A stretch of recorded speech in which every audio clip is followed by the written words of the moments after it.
The whole problem with institutionalized, organized religion and academics is that they both need to cling to their beliefs. They need to cling to a very dogmatic stance because that is their whole business. That is how they derive their authority.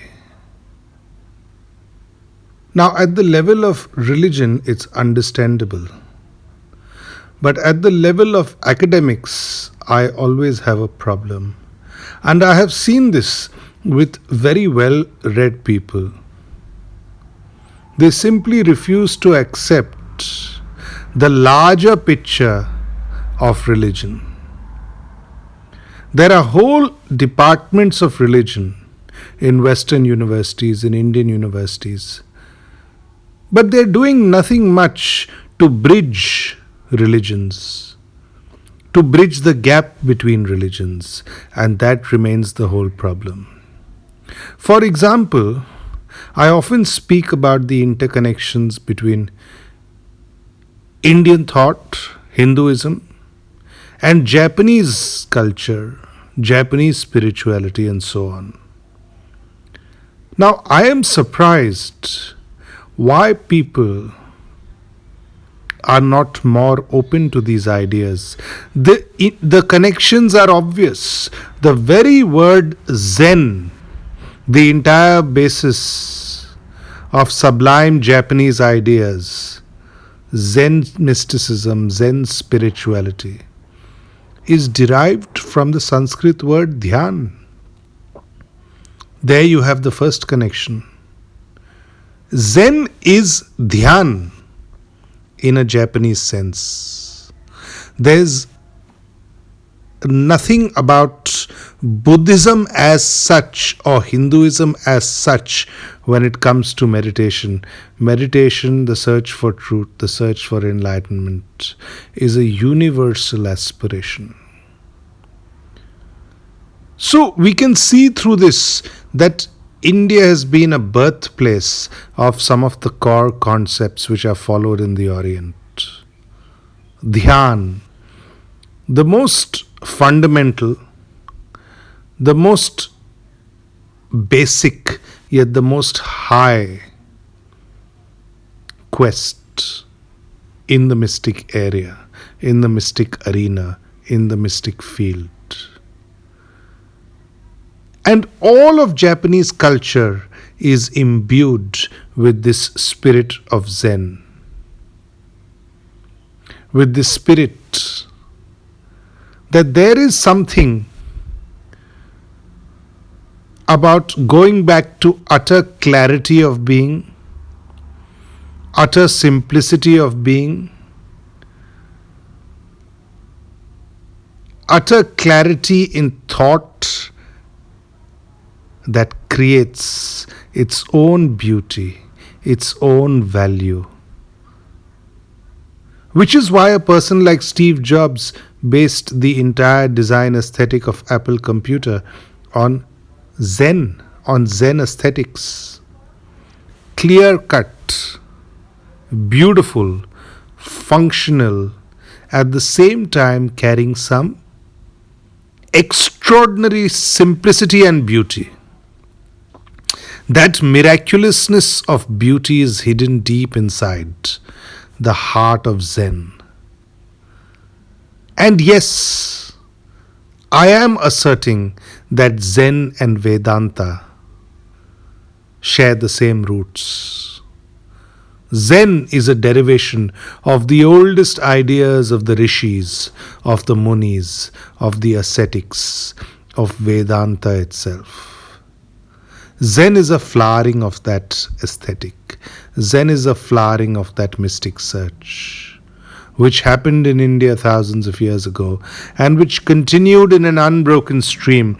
You can say Zen is an up-to-date kind of version of what Vedanta was. Vedanta is a very old path. It belongs to the Sanatan Dharma. It is timeless, it is ageless. But at the same time, it can keep having new manifestations. Because it has real power in it, it can keep having new manifestations, new directions. Its energy can move in new directions. And one way its energy has moved very, very nicely is in the arena of Japanese spirituality. Now, you see, when you talk about Japanese spiritual and mystic search, there are a few fundamentals you have to understand.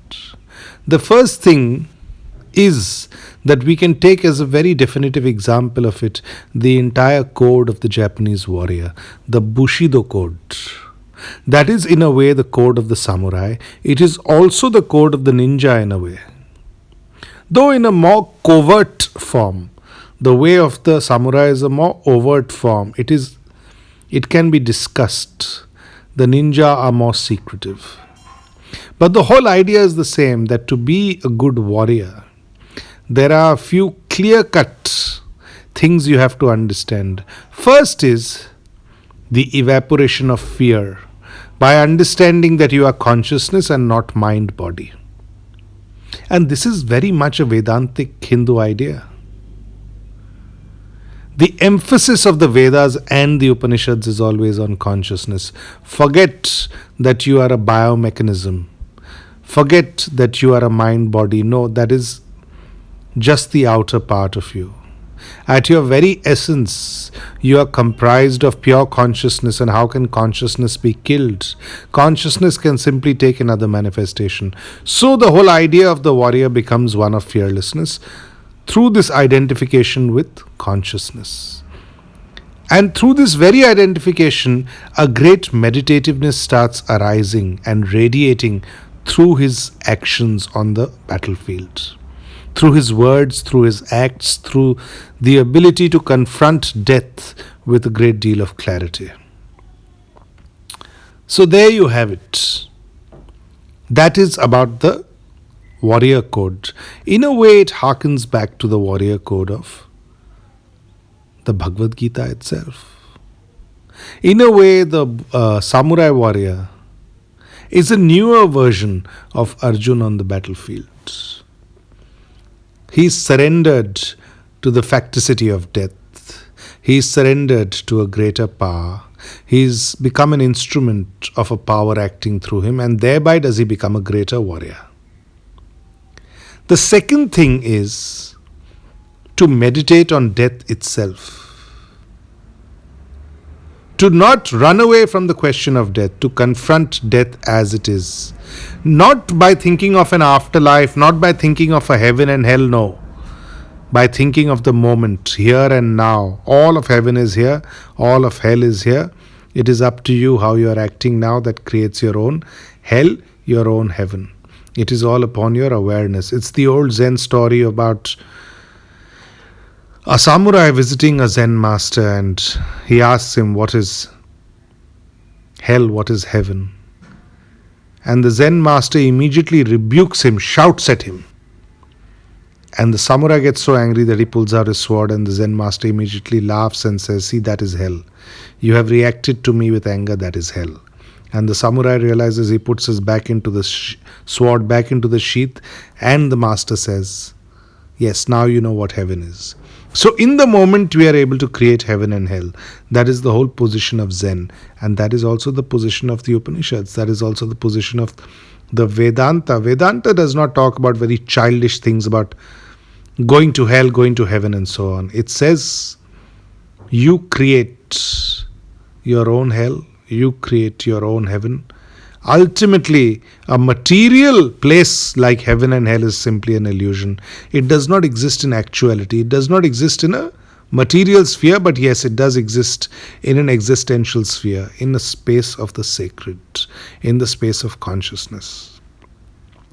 The third thing about Zen is that it has a deep connection with nature. So you see, the whole ideal of the cherry blossom, the sakura, as a metaphor for life and death. When the cherry blossom falls, in that very space between its flowering on the tree and falling to the ground is our whole life. In that very space is encompassed timeless ages. In that very space is encompassed an entire life. And that is also the position of Vedant. Vedant is a product of the forests of India.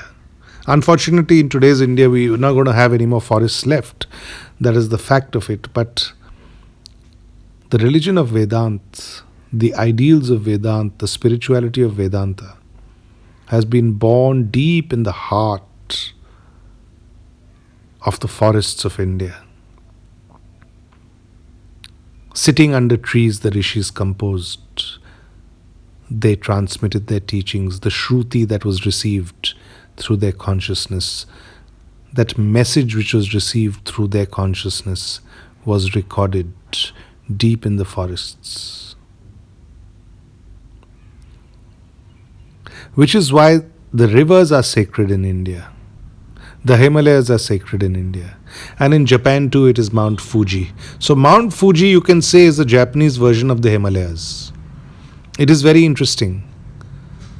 Fuji is to them what, in a way, Kailash is to us, or Gauri Shankar, Everest is to us, and so on and so forth. So there again you have this very immediate, direct connection between Japan and India.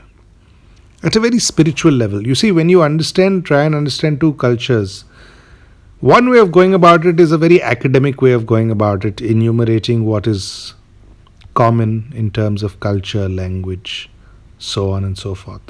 The other way is to go into the hidden depths, and that is the mystical depth. That is beyond culture, that is the hidden hand. And that through that you see the hidden harmony between cultures. Through that you're able to see the hidden harmony between different civilizations.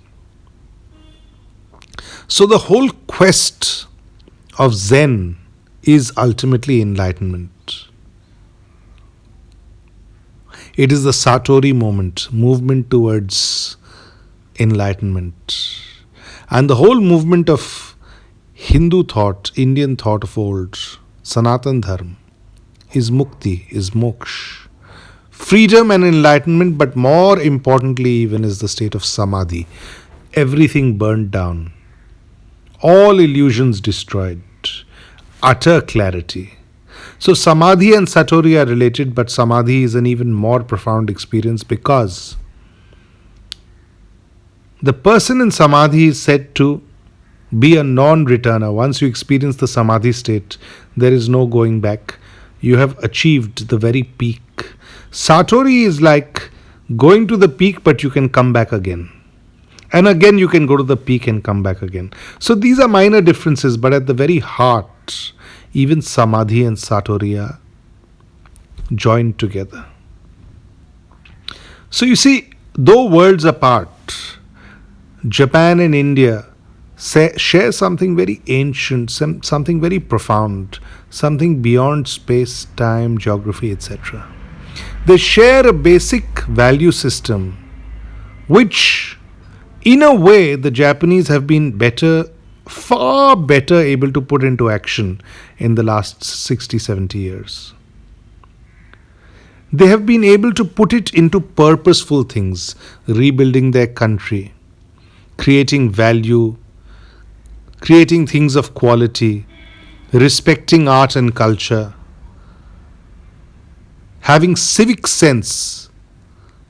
You see, it's very interesting during the World Cup football how the Japanese spectators were cleaning up the entire mess of other people within the stadium. You see this value culture, this very ideal which we should have actually in India, and unfortunately we don't as a society by and large. But the seed was sown here. The energy of all this was sown here. It's another thing that sometimes the place where the seed is sown, sometimes the tree is not respected as much. But if the seed is transported to another place, then in that place, that exotic seed is able to take far deeper root, is able to create new and more delightful manifestations for the people who have it there in their place. They're able to value it more. So the Japanese could value the core teachings of Vedanta. They embraced them, they made them their own, but at the same time, they kept their own individuality intact. They kept their value system intact. So it is a very interesting thing about Japan and Zen culture that we are able to see these similarities, to see the similar flow of the spiritual bondedness between these cultures. And then you realize that yes, Hinduism has in so many ways been a mother to all the religions and cultures of the world. It has been an influencer, a real influencer. And that itself should inspire us to be able to meet its ideals with even more